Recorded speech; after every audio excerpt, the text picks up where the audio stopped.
Começar com isso aqui. Cada jovem é um ser humano e tem dignidade. Cada jovem.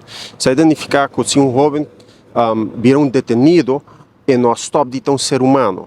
Se identificar que o governo tem uma responsabilidade enorme. E não importa assim, que a hora que você tem jovem que está em custódia do governo, que algo passa com ele.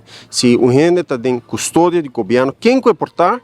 O governo tem uma responsabilidade para garantir sua segurança e sua saúde. Isso é mestre assim. E nós não podemos aceitar um país onde coisa aqui não é caso.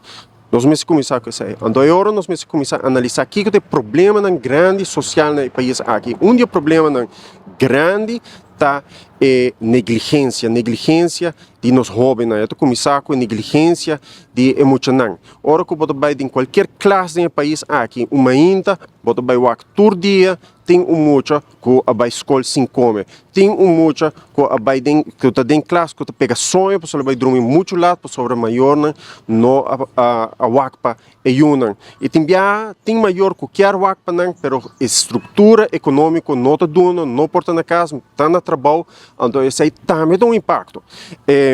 Todo dia, hora que você vai de classe, você vai que tem muito problema de comportação. Tudo isso aqui é sinal de negligência. E nós não estamos papiando de abuso, nós não estamos papiando de abuso sexual, porque isso é um problema tem o mesmo âmbito, mas simplesmente é parte de negligência. Então, agora nós vamos pôr mão no nosso coração e começar a reparar que nós, como comunidade, nós estamos falhando, nós unam. Se no momento aqui, mucha está em escola, então, não gara é muita com droga, por exemplo, de mafo. Gara com droga, não quite fora de escola. Então, é hora e vai bater na porta, ou maior não bate na porta de outra escola, toda porta está dalcera. Nós condenar o jovem para seguir no caminho onde nós manejo para worry com emoção e seu futuro. Claro, bom, uma pessoa pode fazer falta dentro da sua juventude, então no país aqui tem um impacto para o resto da vida. Porque quem quer dar um trabalho, quem quer dar uma chance, não importa assim. Cada ser humano tem um valor e nós precisamos dar dignidade a cada ser humano. Esse é o bottom line.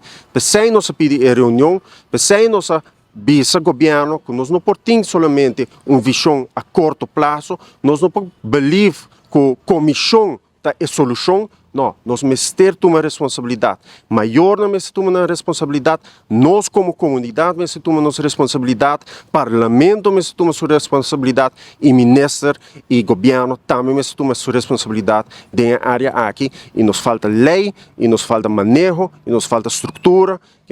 Roupa e trabalho para fazer dentro da área aqui, mesmo que outra área, por exemplo, manejo de desperdício, nós precisamos riba uma melhor governação, maneira que nós governar para 37 anos, simplesmente não dá mais.